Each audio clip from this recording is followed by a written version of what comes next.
Hello, नमस्कार प्यारे बच्चों। मैं Vijay Bansal, math lecturer, government senior secondary school Chandpura, Jakhal block, district Fatehabad से, हरियाणा एजुकेशन डिपार्टमेंट। आज हम अपनी मैथ की क्लास के अंदर कुछ सीखेंगे। हाँ जी प्यारे बच्चों, आज हम करेंगे हमारे पास हमारी क्लास 9th का हमारी एक्सरसाइज 9.2 का क्वेश्चन नंबर 2 से हम स्टार्ट करेंगे। ठीक है, पीछे हम क्वेश्चन नंबर 1 तक कर चुके हैं, इसके परिमेय कर चुके हैं और इसकी सारी बेसिक बातों के बारे में बात कर चुके हैं। ठीक है, क्वेश्चन नंबर 2 में क्या कह रहा है, यदि ई एफ जी एच क्रमशः समानांतर चतुर्भुज ए बी सी डी की भुजाओं के मध्य बिंदु हों। मतलब आपको एक समानांतर चतुर्भुज दी गई है ए बी सी डी। ठीक है, और इन्हीं की भुजाओं के मध्य बिंदु हैं हमारे पास ए बी सी डी। इन भुजाओं के मध्य बिंदु हैं ई एफ जी और एच। ठीक है, हमें सिद्ध करना है कि इन मध्य बिंदुओं से मिलाने वाली जो चतुर्भुज है, इसका जो क्षेत्रफल है ई एफ जी एच का जो क्षेत्रफल है, वो हमारे पास दी गई चतुर्भुज ए बी सी डी के क्षेत्रफल से आधे के बराबर है। ठीक है, तो हमारे पास दिया है, में आ जाएगा आपकी बुक के अंदर ही है, यदि ई एफ जी एच हमारे पास क्रमशः समानांतर चतुर्भुज ए बी सी डी भुजाओं के मध्य बिंदु हैं तक। ठीक है, सिद्ध करना में आपके पास क्लियर ही लिखा पड़ा है। ई एफ जी एच का क्षेत्रफल हमारे पास 1/2 क्षेत्रफल ए बी सी डी के बराबर है, ये हमारा दिया है, बन जाएगा।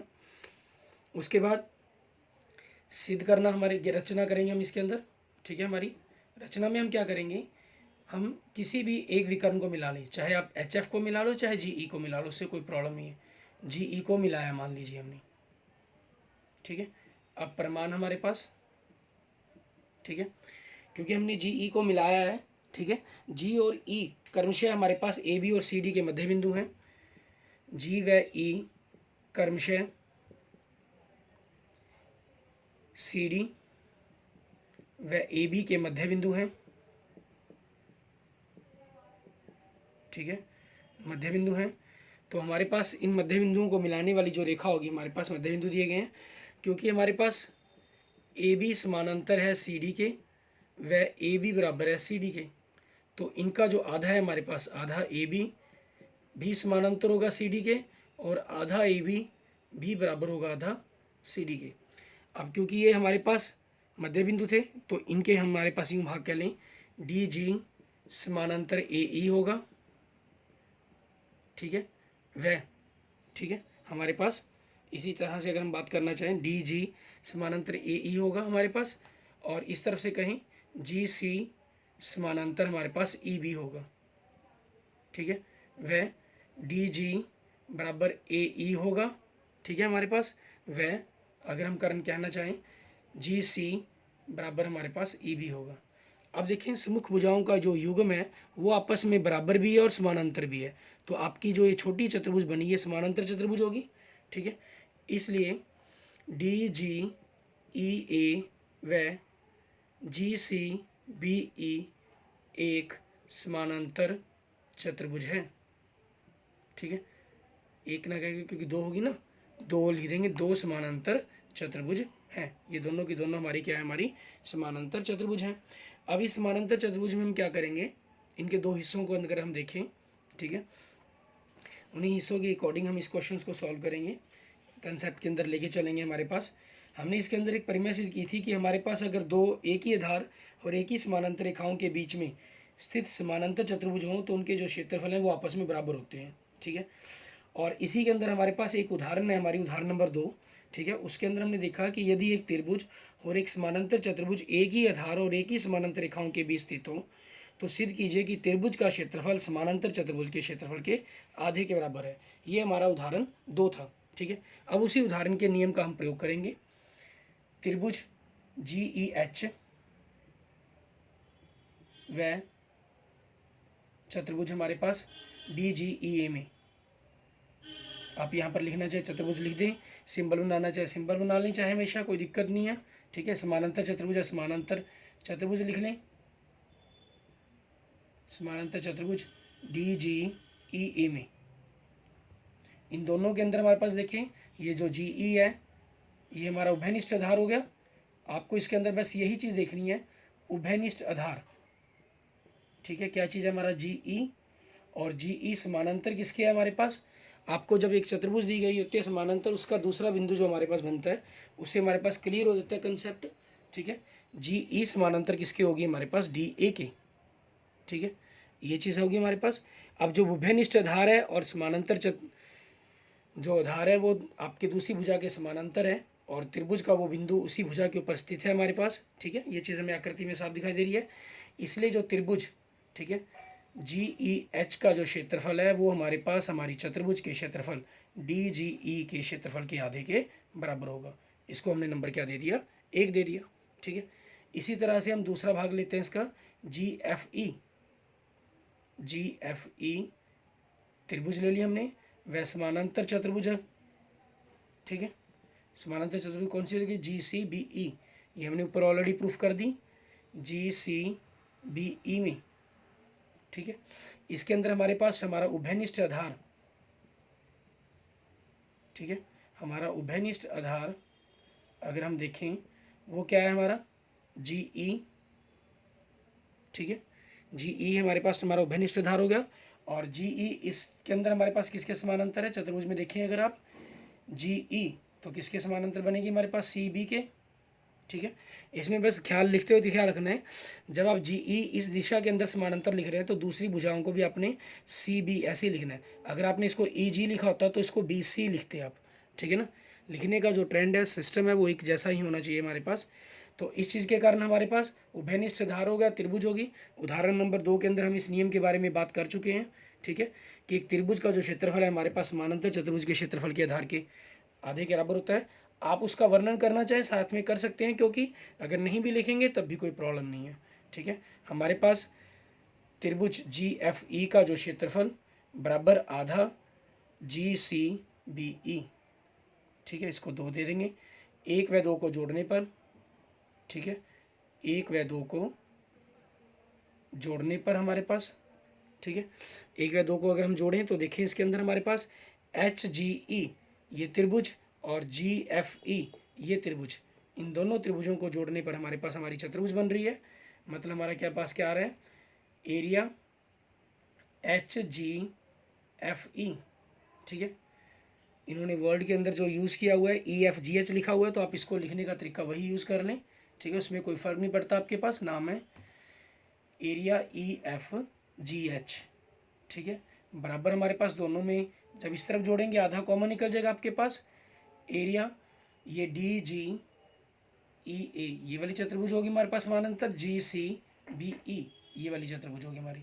इन दोनों को जोड़ेंगे तो पूरी आपकी बड़ी चतुर्भुज बन जाएगी हमारे पास, ठीक है। और बड़ी चतुर्भुज का नाम क्या है, ए बी सी डी, ठीक है, इसके क्षेत्रफल के बराबर होगा हमारे पास। क्लियर, इससे हमारा जो सेकंड क्वेश्चन है वो हमारा प्रूफ हो जाता है। इसके बाद देखेंगे हम हमारे पास हमारा नेक्स्ट थर्ड क्वेश्चन को किस ढंग से करना है हमें, हम लास्ट में देखेंगे हमारे पास, ठीक है। जो हमने पिछली पहली देखी थी उसका वर्णन हम बिल्कुल लास्ट में करेंगे, जो हमने पिछले पार्ट के अंदर बताई थी आपको, पार्ट 1 के अंदर शुरुआत के अंदर। अभी तक फिर भी किसी ने नहीं आंसर दिया था तो देख सकता है वो, ठीक है। वो पहले आपको याद होगा कि एक त्रिभुज है हमारे पास,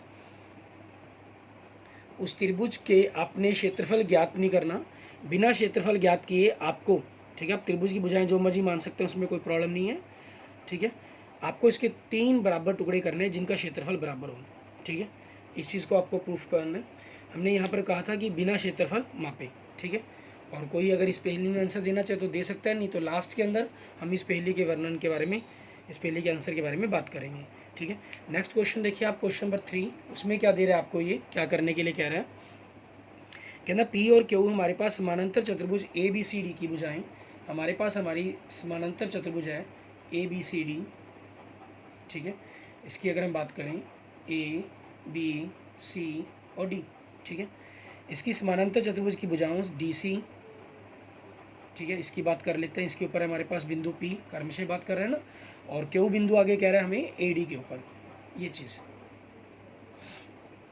तो इससे हमारे पास जो त्रिभुजें बन रही हैं ए पी बी, इसका क्षेत्रफल बराबर में पी क्यू सी, इसके क्षेत्रफल के बराबर सिद्ध करना है। दिया है, देखिए आपके पास क्वेश्चन सी हो जाएगा, पी क्यू क्रम से समानांतर चतुर्भुज ए बी सी डी की भुजाओं डी सी और ए डी पर स्थित 2 बिंदु हैं, ठीक है। ये दिया बन गया आपके पास, सिद्ध करना आपके पास यही आ गया, एरिया त्रिभुज ए पी बी और एरिया बी क्यू सी हमारे पास, ठीक है। अब हमें प्रमाण देखेंगे, प्रमाण के अंदर हमें जो जो करना है हमें सबसे पहले त्रिभुज APV ले लेते हैं। त्रिभुज APB व समानांतर चतुर्भुज ABCD, इन दोनों के अंदर से आप देखिए, अगर कई बार आपको पता नहीं चलता, ठीक है, सबसे बड़ी प्रॉब्लम यहाँ क्रिएट क्या होती है, आप ये सोचते रहते हैं कि उभयनिष्ठ आधार हम ढूंढें कैसे। आपने नाम लिखे हैं, दोनों में देखिए कॉमन अक्षर कौन से हैं, AB, दोनों में, बस यही आपका उभयनिष्ठ आधार है। और AB समानांतर किसके होगा, ठीक है, आपके पास ये भुजा होगी AB, जो इसके अपोजिट क्या बची, CD, इसके समानांतर होगा। देख सकते हैं त्रिभुज APB हमारे पास ये त्रिभुज है, AB इस चतुर्भुज के अंदर भी है और चतुर्भुज के अंदर भी है। और ये AB समानांतर किसके है, CD के, इसके समानांतर हो गए। इस त्रिभुज का शीर्ष बिंदु है वो भी उसी भुजा के ऊपर स्थित है, ठीक है। तो हमारे जो हमने उदाहरण के अंदर बात की थी कि जब एक त्रिभुज और एक समानांतर चतुर्भुज एक ही आधार और एक ही समानांतर रेखाओं के बीच में स्थित हो, तो त्रिभुज का जो क्षेत्रफल है हमारे पास, ठीक है, वो हमारी समानांतर चतुर्भुज के क्षेत्रफल के आधे के बराबर होगा, ठीक है, नंबर 1 हमारे पास। इसी प्रकार से हम दूसरी त्रिभुज ले लेते हैं। हमारी जो प्रूफ करनी है, हमें क्या प्रूफ करनी है, हमें BQC व समानांतर चतुर्भुज ABCD में, ठीक है। इसके अंदर से अगर आप देखें हमारे पास क्या चीज़ दे रही है, हमें न्याय सिद्ध करने का कंसेप्ट हमारा आ चुका है। तो इसके अंदर हमारे पास त्रिभुज BQC, इनको अगर हम देखते हैं, दोनों BQC और ये ABCD, दोनों में कौन से आपके अक्षर कॉमन है, B और C, डैट मीन्स ये हमारा उभयनिष्ठ आधार बन गया। हमारा उभयनिष्ठ आधार, आपको आकृतियों को देखकर उलझने की कोई जरूरत नहीं है कि क्या होगा क्या नहीं होगा। BC और BC समानांतर किसकी होगी, हमारे पास बचा क्या, AD, BC AD, बस उसकी डायरेक्शंस का, दिशा का मैंने आपको जैसे कहा है वो ख्याल रखना है आपको। क्या करना है, इसमें देखिए आपने AB लिखा, हम यहाँ पर गलती से CD लिख गए हैं, इसको CD ना लिखकर हम क्या करेंगे, DC लिखेंगे, ठीक है। अब हमारे पास उभयनिष्ठ आधार हो गया, भुजाएं समानांतर होगी त्रिभुज और समानांतर चतुर्भुज में, ठीक है। तो इसका मतलब क्या हुआ, आपके पास आपकी त्रिभुज का जो क्षेत्रफल है, ठीक है, वो हमारे पास हमारी समानांतर चतुर्भुज के क्षेत्रफल के आधे के बराबर होगा, ठीक है, एरिया ABCD। अब 1 व 2 से हमारे पास क्या आ जाएगा, 1 व 2 से, ठीक है, एरिया APB बराबर में एरिया BQC, हमारा प्रूव्ड हो गया। क्यों, देखिए इस त्रिभुज का एरिया भी चतुर्भुज समानांतर चतुर्भुज ABCD के क्षेत्रफल के आधे के बराबर है, और इस त्रिभुज का भी, तो दोनों की तुलना करते हैं, ये भाग आपके बराबर है राइट हैंड साइड, तो आपके लेफ्ट हैंड साइड भी आपस में बराबर होंगी, ठीक है। उसके अकॉर्डिंग हम इस क्वेश्चन को आंसर लिख देंगे। आगे देखेंगे हमारे पास हमारा नेक्स्ट क्वेश्चन, क्वेश्चन नंबर 4 में क्या कह रहा है आपको, कहना दी गई आकृति, एक आकृति दी गई है हमें, देखें, में P समानांतर चतुर्भुज ABCD की, आपके पास एक समानांतर चतुर्भुज है ABCD, ठीक है, ABC और D, इसके अभ्यंतर अंदर की तरफ एक बिंदु है आपके पास, P बिंदु है, ठीक है, और उस P बिंदु को मिलाया है इन्होंने, इस तरीके से मिलाया हुआ है, जैसा आप आकृति में देखेंगे भी किताब के अंदर। हमें सिद्ध करने के लिए क्या कर रहे हैं, यहाँ तक आपका दिया है बन जाएगा, स्थित कोई बिंदु है, सिद्ध करना में आपके दोनों पॉइंट्स आ जाएंगे, ठीक है। हमें सिद्ध करना है त्रिभुज APB, इस त्रिभुज का क्षेत्रफल बराबर है PCD, सॉरी जोड़, इन दोनों का जोड़ आपका आधा है पूरी समानांतर चतुर्भुज के क्षेत्रफल के, फिर इन दोनों का जो क्षेत्रफल का जोड़ है वो इन दोनों क्षेत्रफल के जोड़ के बराबर करना है, ठीक है। इसके लिए बाकी पोर्शंस के लिए तो हम क्या करेंगे, इनको इसी प्रकार से कर देंगे, ठीक है, और एक तरफ के पोर्शंस को हम सॉल्व करेंगे, दूसरी तरफ के पोर्शंस को हम इसी प्रकार से सॉल्व करके लिखेंगे। आगे हम रचना करते हैं इसके अंदर, ठीक है। हमने क्या किया, बिंदु P से, क्योंकि समानांतर चतुर्भुज है, AB बिंदु P से, इसको हम नाम दे देंगे EF, रेखा खींची। अब वो रेखा कैसी मर्जी हो सकती है, ऐसे भी जा सकती है, ऐसे भी जा सकती है, लेकिन वो रेखा क्या है, EF समानांतर AB समानांतर CD, ठीक है, इन दोनों भुजाओं के समानांतर है। अब बस हम प्रमाण करेंगे, हमारे उसी उदाहरण का यूज़ करते हुए, कंसेप्ट का यूज़ करते हुए हमारे पास क्वेश्चनों के अंदर चलना है हमें, ठीक है। क्या चीज़ है हमारे पास, हम त्रिभुज ले लेंगे जो हमें प्रूफ करनी है पहले, ए पी बी, त्रिभुज ए पी बी, ठीक है, वह समानांतर चतुर्भुज, ये हो जाएगी ए बी एफ ई या ए ई एफ बी, ठीक है। क्यों ये इसको समानांतर क्यों कह दिया हमने, क्योंकि मैंने जब इन भुजाओं को, ठीक है, इसी के समानांतर खींचा है, तो आपके जो माप के अंदर दूरी रहेगी, ठीक है, माप रहेगा वो बराबर ही रहेगा, क्योंकि ये भुजाएं भी आपकी समानांतर हैं, और समानांतर भुजाओं के बीच की ये दूरी देख लें चाहे आप ये दूरी देख लें, ठीक है, ये बराबर ही रहनी है। तो आपके पास ये जो बीच में हम कहीं भी बिंदु को मिलाकर खींचेंगे, अगर इन्हीं रेखाओं के समानांतर होगी तो उसका माप भी बराबर होगा। तो आपकी जो ऊपर बनने वाली चतुर्भुज है वो भी समानांतर है, और जो नीचे बनने वाली चतुर्भुज है वो भी एक समानांतर चतुर्भुज होगी। अब इन दोनों में हमें क्या करना है, उभयनिष्ठ बिंदु को ढूंढना है, ठीक है, उभयनिष्ठ भुजा हमारे पास दोनों में देखें, ए बी दोनों में ही कॉमन बिंदु है हमारे पास, और ए बी समानांतर किसके अंदर है हमारे पास, ठीक है, ए बी समानांतर किसके हो जाएगा, ई एफ के। यहाँ से आपके पास 2 पॉइंट निकल गए, और डायरेक्शन देख ली हमने कि इसमें क्या रहेगी। तो उस चीज़ के अकॉर्डिंग अब हमारे पास एरिया ए पी बी बराबर आधा होगा area A E F B के, ठीक है, इसको हमने 1 नंबर दे दिया। इसी प्रकार से हम क्या कर रहे हैं, आगे त्रिभुज दूसरी ले रहे हैं नीचे वाली, जो हमें इसके जोड़ के साथ ए पी बी के जोड़ के साथ प्रूफ करनी है हमें, ठीक है, सिद्ध करना के अंदर आपका जो पहला पॉइंट है उसके according A B P C D, त्रिभुज पी सी डी व नीचे वाली चतुर्भुज हमारी क्या बनती है, ठीक है, ई एफ सी डी, समानांतर चतुर्भुज ई एफ सी डी में उभयनिष्ठ आधार देखेंगे। इसके अंदर हम उभयनिष्ठ आधार कह लें, उभयनिष्ठ भुजा कह लें, उसे कोई फ़र्क नहीं पड़ता आपका, ठीक है।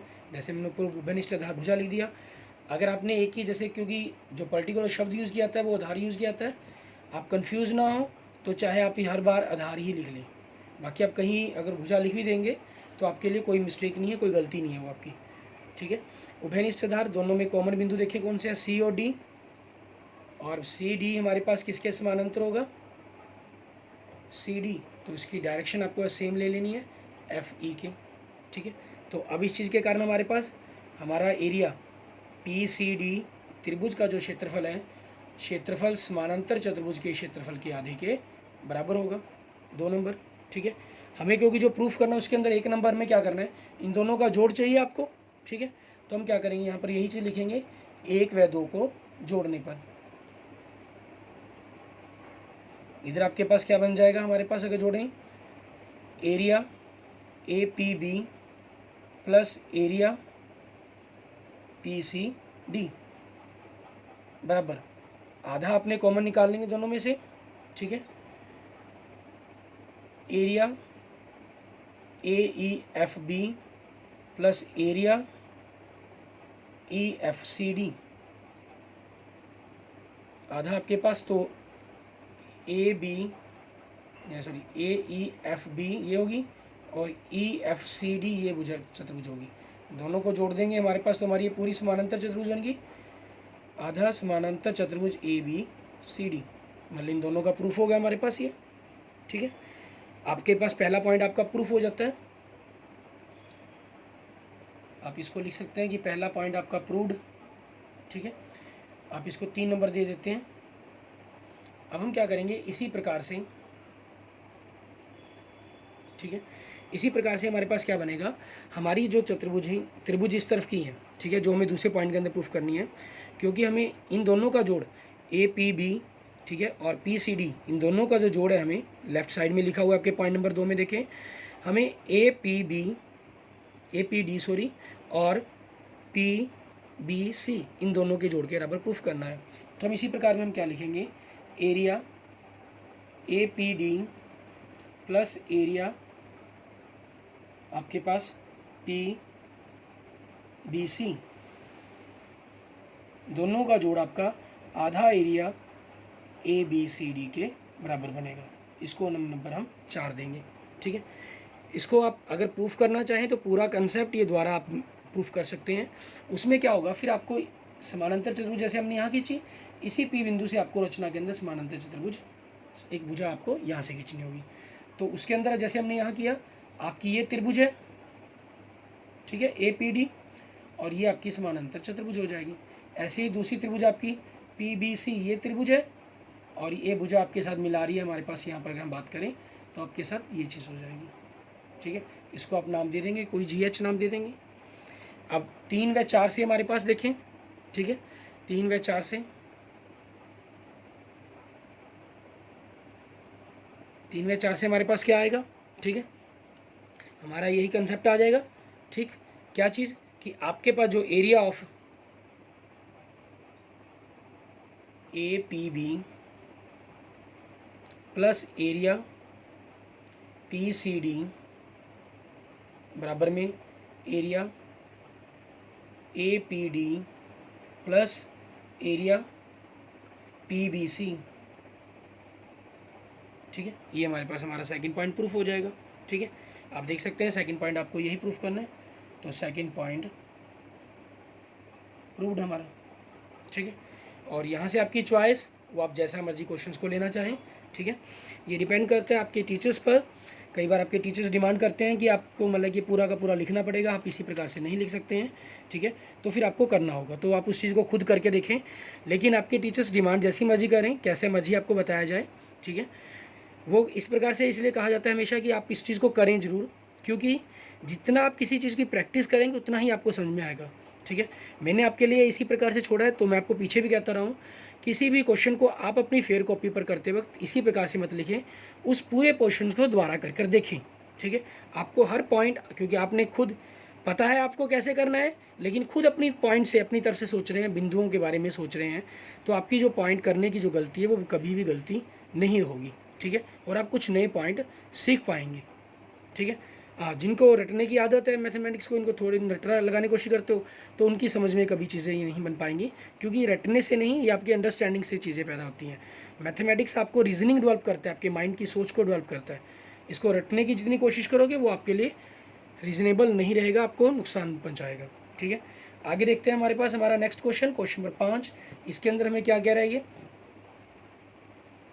क्वेश्चन नंबर 5 में देखिए आप, कहना दी गई आकृति में PQRS और ABRS, ठीक है, एक समानांतर चतुर्भुज है हमारे पास, आपको दी गई हैं। अगर आप देखें इस प्रकार से हमारे पास एक समानांतर चतुर्भुज दी गई है आपको, ठीक है। हम कोई भी एक समानांतर चतुर्भुज बना देते हैं। पहले इसको मान लीजिए PQRS, ये हमारी एक समानांतर चतुर्भुज है, ठीक है। और बीच में कहीं एक बिंदु A दिया गया है, और इस भुजा के फिर आगे तक बढ़ाया गया, वो बिंदु B हो गया हमारे पास, ठीक है। आपके पास देखें दूसरी समानांतर चतुर्भुज ABRS होगी हमारे पास। हमें सबसे पहले प्रूफ करना है इन दोनों समानांतर चतुर्भुज का क्षेत्रफल बराबर प्रूफ करना है। दिया है हमें क्या आ जाएगा आपकी स्टेटमेंट से ही, PQRS और ABRS एक समानांतर चतुर्भुज है तथा X भुजा BR पर एक बिंदु स्थित कोई बिंदु है, ठीक है। सिद्ध करना में आपके पास पहले समानांतर चतुर्भुजों के क्षेत्रफल बराबर सिद्ध करने, फिर AX और S, ठीक है, इसका जो क्षेत्रफल है PQRS के आधे के बराबर सिद्ध करना है हमें। प्रमाण हम लेंगे, क्योंकि हमें सबसे पहले समानांतर चतुर्भुज लेनी है, तो समानांतर चतुर्भुज ABRS व समानांतर चतुर्भुज PQRS में। अब आपके पास यहाँ से देखिए दोनों क्लियर हैं। RS आपके पास है, ये उभयनिष्ठ आधार हो गया आपका, ठीक है। आपके पास RS उभयनिष्ठ आधार हो गया, तो इसको लिखेंगे हम उभयनिष्ठ आधार, मीन्स कॉमन आधार हो गया आपके पास आपका ये। अब RS समानांतर किसके होगा, RS इस पूरी भुजा को लिख लेंगे हम PB, शुरू से लेके लास्ट तक BP, ठीक है। जो हमारे पास जिसके अंदर इस चतुर्भुज की भुजाएं भी आ गई और दूसरी चतुर्भुज की भुजाएं भी आ गई।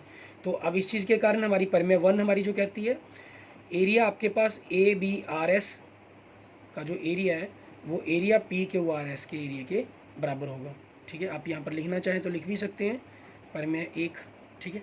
नहीं भी लिखेंगे तब भी कोई प्रॉब्लम नहीं है। और आपका जो पहला पॉइंट है, ठीक है, वो प्रूव्ड हो जाता है, ठीक है, इति सिद्धम।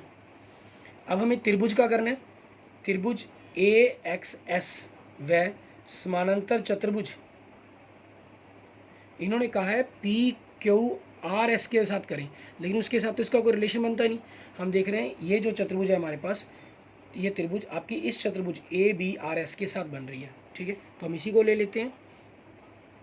ए बी आर एस में इन दोनों के अंदर देखिए कौन सा बिंदु हमारे कॉमन है, ए और एस कॉमन है, तो हमारा उभयनिष्ठ आधार क्या बन जाएगा, उभयनिष्ठ आधार हमारा क्या बन गया, ए एस बन गया। और ए एस समानांतर किसके आएगा हमारे पास, ठीक है। ए एस समानांतर किसके होगा, बी आर के। ए एस तो इसी दिशा के अंदर बी आर हो गया, ठीक है।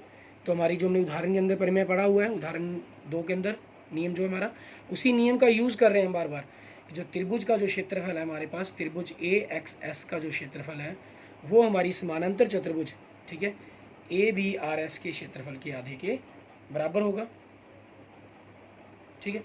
लेकिन हमें जो प्रूफ करना है, दूसरा पॉइंट अगर आप देखें, दूसरे पॉइंट के अंदर हमें अकॉर्डिंग जो प्रूफ करना है वो हमें पी क्यू आर एस चाहिए, ठीक है। तो हम क्या करेंगे इसके अंदर, इसको अगर हम नंबर 1 दे दें, इसको नंबर 2 दे दें, ठीक है। या आप सीधा नहीं भी नंबर लेना चाहते हैं तो सीधा भी आप कंसेप्ट लिख सकते हैं, इसके अंदर ऐसी कोई प्रॉब्लम नहीं है इसके अंदर कि तुलना ही आपको करनी पड़े, ठीक है। कई बार आप तुलना में कंफ्यूज होते हैं, तुलना वैसे बड़ी इजी कंसेप्ट रहता है आपका, ठीक है। क्योंकि area A B R S का जो क्षेत्रफल है आपके पास, area P Q R S के बराबर है, ठीक है। क्यों बराबर है ये, क्योंकि हमने प्रमाणित कर रखा है ये चीज़, ठीक है। इसलिए आपके पास एरिया ए एक्स एस बराबर आधा एरिया, हम ए बी आर एस की जगह पी क्यू आर एस को लिख देंगे, पी क्यू आर एस, ठीक है। हमारे पास जो हमारा सेकंड पॉइंट है वो भी हमारा प्रूव्ड हो जाता है, क्लियर, ठीक है। इसके साथ ही हम देखते हैं हमारे पास हमारा नेक्स्ट क्वेश्चन, क्वेश्चन नंबर 6, ठीक है। उसमें भी आप देखें हमें इसी तरह की एक प्रॉब्लम दी हुई है, जैसे मैंने आपको पिछले वीडियो के अंदर, पिछले लेक्चर के अंदर एक पहेली छोड़ी थी, ठीक है। पहले हम जनरली इस पहेली की बात करते हैं, फिर हम अपने नेक्स्ट क्वेश्चन जो पिछली पहेली थी हमारे पास उसकी बात करेंगे। क्वेश्चन नंबर 6 में देखिए आपको क्या कह रहा है, ये कहना है किसान के पास एक समानांतर चतुर्भुज पी क्यू आर एस के रूप में, एक पी क्यू आर एस के रूप में उसके पास, ठीक है, देखें एक खेत है, खेत था, उसने आर एस पर कोई बिंदु ए लिया, इस जगह पर कोई बिंदु ए लिया उसने, ठीक है, और इसे पी और क्यू से मिला दिया। आर एस पर, सॉरी हम गलत ले गए, हम आर के ऊपर ले गए, आर एस पर इस जगह पर, और इसको पी और क्यू से मिला दिया गया, ठीक है। हमारे पास तो खेत कितने भागों में विभाजित हो गया, सबसे पहले तो ये पूछ रहा है आपसे, खेत कितने भागों में विभाजित हो गया, ठीक है। देखिए पी क्यू आर एस एक समानांतर चतुर्भुज है, कितने भागों के इसके, भागों की संख्या कितनी होगी, 3। इन्होंने पूछा खेत के भाग, खेत के भागों की संख्या कितनी होगी, 3। अब उसके बाद खेत कितने, इन भागों का आकार क्या है, ठीक है। अब जो ये तीनों भाग बन रहे हैं ये कैसी किस आकार के हैं आप देख रहे हैं, त्रिभुजाकार, ठीक है। खेत के भागों का आकार कैसा है, त्रिभुजाकार, ट्रायंगल। उसके बाद क्या कह रहे हैं, वह किसान खेत में गेहूं और दालें बराबर बराबर भागों में बोना चाहता है, तो वैसा कैसे कर सकता है, ठीक है। अब इसमें देखिए आपके पास त्रिभुज है ए पी क्यू, वह समानांतर चतुर्भुज है हमारे पास ए बी सी डी, नहीं sorry P Q R S, A B C D कहाँ से आ गई, पी क्यू आर एस। अब इसमें आप उभयनिष्ठ आधार देखें कौन सा है, उभयनिष्ठ आधार आपके पास कौन सा है, पी क्यू है, और पी क्यू समानांतर किसकी होगी, पी क्यू, यहाँ से आर एस या एस आर बनना था, एस आर के। तो हमारे पास हमारी जो त्रिभुज का जो क्षेत्रफल है ए पी क्यू का, वो हमारे पास हमारी समानांतर चतुर्भुज पी क्यू आर एस के क्षेत्रफल के बराबर होगा, ठीक है। अब इस पूरी भाग का ये क्या है हमारे पास, ए पी क्यू भाग 2 है, पूरे के आधे के बराबर है, इसका मतलब भाग 2 का जो क्षेत्रफल है पूरे के आधे के बराबर है, मतलब भाग 1 और भाग 3 के क्षेत्रफल के जोड़ के बराबर होगा, अर्थात भाग 2 का क्षेत्रफल बराबर में भाग 1 व भाग 3 के क्षेत्रफल के योग के बराबर होगा। ठीक है, इसलिए अब वो क्या करेगा हमारे पास, ठीक है, गेहूं का भाग क्या करेगा, वो हमें 1 लिखना है, गेहूं का भाग, वो आपकी चॉइस है, जहां मर्जी लिख सकते हैं। मान लीजिए भाग 2, भाग 2 में अर्थात त्रिभुज ए पी क्यू में, और दूसरा क्या उगाना है उसने, दालें। ठीक है, हमारे पास जो दालें उगाएगा वो, ठीक है, दाल का भाग आपके पास, दाल का भाग, ठीक है, क्या बन जाएगा, भाग 1 व 3, मतलब त्रिभुज ए आर क्यू व त्रिभुज ए एस पी, इन दोनों के अंदर इनका जोड़ है। ठीक है, हमारे पास तो इन दोनों के जोड़ के बराबर लिख देंगे। क्लियर है हमारे पास, ये हमारे पास नेक्स्ट एक्सरसाइज 9.2 के हमारे क्वेश्चन कंप्लीट हो जाते हैं। और इसी के साथ हम थोड़ी सी एक बात करते हैं जो हमने पिछली वीडियो के अंदर भी बात की थी। ठीक है, एक किसान के पास एक खेत है हमारे पास त्रिभुजाकार। ठीक है, मान लीजिए वो ए बी सी के नाम दे देता हूँ मैं, उसके उसने 3 हिस्से करने हैं, लेकिन इस खेत को मापना नहीं है। ठीक है, तो वो क्या करेगा, जो भी उसकी एक भुजा लेगा, वो मान लीजिए ये आधार भुजा ले ली, और मैं मान लेता हूँ इसको, मान लेते हैं हम 60 मीटर की लंबाई है इसकी, तो इसके 3 टुकड़े कर लेगा 20-20 मीटर के। ठीक है, तो यहाँ से जब इसको मिलाएगा तो ये जो 3 भाग बनेंगे, इन तीनों के क्षेत्रफल आपके बराबर होंगे। अब हमारे दिमाग में क्वेश्चन पैदा होता है कि हमें कैसे पता ये तीनों बराबर होंगे। आप क्या करते हैं, मान लीजिए इसको मैं ई, ठीक है, इसको डी और ई नाम दे देते हैं। ठीक है, आपके पास पहला टुकड़ा ये,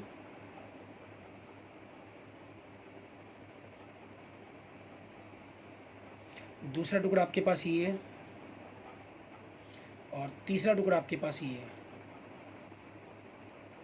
ठीक है, ये देखिए ए बी डी है आपके पास, ये आपके पास ए डी ई है। हम प्रूफ कर रहे हैं कि कैसे ये बराबर हम कह सकते हैं, ये ए ई सी है। अगर हम इस पर एक परपेंडिकुलर गिराएंगे, एक लंब गिराते हैं, ठीक है, इस ए बिंदु से, काल्पनिक, ये इसके बाहर चला गया, इसके अंदर होगा इस त्रिभुज के, और इस त्रिभुज के भी बाहर की तरफ है। ठीक है, मान लीजिए इसकी ऊंचाई h है। ठीक है, इसका 3, क्योंकि 60 मीटर था, इसका आधार 20, इसका आधार 20, इसका आधार 20, ये ऊंचाई हम h की जगह 10 मान लेते हैं। वो तो सेम ही रहेगी ऊंचाई सभी की। ठीक है, क्योंकि शीर्ष बिंदु सभी आधार के लिए आपका सेम ही है। अब हमारे पास हमारा जो ये आधार है ये 20 है हमारा। ठीक है, किसी भी त्रिभुज के क्षेत्रफल निकालने का फॉर्मूला क्या होता है, 1/2 आधार गुना ऊंचाई, संगत ऊंचाई। अब 1/2 आधार तीनों में 20 है, ऊंचाई तीनों में 10 है, तो 20 गुना 10, 2 से हम काट दें 10, 10 गुना 10 100 वर्ग मीटर। ठीक है, ये हमारे पास हमारे इन तीनों भागों का क्षेत्रफल आ गया। ठीक है, जिससे हमारा प्रूफ हो जाता है, क्योंकि इसमें एक कंसेप्ट का यूज़ हुआ कि आपके इस फॉर्मूले का तो यूज़ हुआ ही त्रिभुज के क्षेत्रफल का, कि किसी भी भुजा पर किसी एक शीर्ष से गिराया गया लंब सिर्फ एक ही हो सकता है, एक से ज़्यादा नहीं हो सकते। इस त्रिभुज के लिए बाहर चला गया, कोई प्रॉब्लम नहीं है, क्योंकि त्रिभुज का क्षेत्रफल तो डिपेंड करता है ना कि आप आधार कितना ले रहे हैं। ऊंचाई तो जैसे आप हमारे त्रिभुज का क्षेत्रफल निकालते हैं, अगर आप ये उस पर लंब है, अगर आप पूरा आधार लेंगे तो इस पूरी त्रिभुज का क्षेत्रफल आ जाएगा।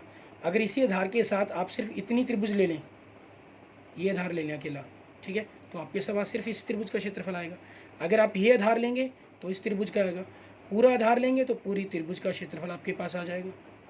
ठीक है, इस कंसेप्ट के यूज से आपने बिना मापे खेत के माप को सिर्फ एक तरफ से मापकर उसके 3 टुकड़े कर दिए, और इस पूरे खेत का जो क्षेत्रफल है, क्षेत्रफल के आधार पर 3 बराबर भागों में आपने बांट दिया त्रिभुजाकार खेत को। ठीक है, ओके, थैंक यू स्टूडेंट्स। अगर आपको मेरी ये वीडियो पसंद आई है तो प्लीज़ इसे लाइक करें, ठीक है, और कमेंट करें किसी भी प्रकार की प्रॉब्लम के लिए। अगर आपने मेरे चैनल को अभी तक सब्सक्राइब नहीं किया है तो मेरे चैनल को सब्सक्राइब करें, और क्वेश्चंस के, अपनी प्रॉब्लम्स के, अपनी समस्याओं को जानने की कोशिश करें कि किस प्रकार से हम अपनी इन प्रॉब्लम्स को सॉल्व करेंगे। Okay, thank you students, thank you friends, thank you teachers.